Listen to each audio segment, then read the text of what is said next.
بسم اللہ الرحمن الرحیم۔ ہر کسی کے سامنے اپنی پریشانیوں کا ذکر مت کریں۔ مفضل بن قیس کہتا ہے، ایک دن میں امام جعفر صادق علیہ السلام کی خدمت میں پہنچا۔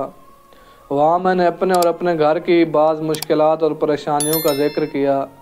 امام علیہ السلام نے اپنی کنیز سے فرمایا، وہ دینار کی تھیلی لے آؤ۔ جب وہ کنیز لے کر آئی تو امام علیہ السلام نے فرمایا، اس میں 400 دینار ہیں۔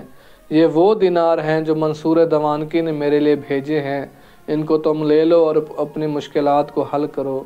راوی کہتا ہے، میں نے عرض کی، ابن رسول اللہ، مجھے دینار نہیں چاہیے، چاہتا تھا کہ آپ میرے حق میں دعا کریں تاکہ آپ کی دعا کی برکت سے میری مشکلات حل ہو جائیں۔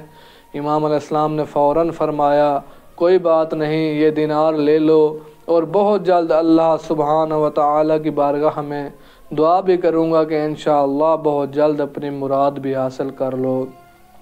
پھر آخر میں نصیحت اور موعظہ کرتے ہوئے فرمایا، خیال رکھو کہ اپنی زندگی کی پریشانیاں اور اپنے گھر کے راز ہر کسی کے سامنے بیان مت کرنا کہ خام خواہ خود کو دوسروں کی نظروں میں بے وقعت ٹھہراؤ گے۔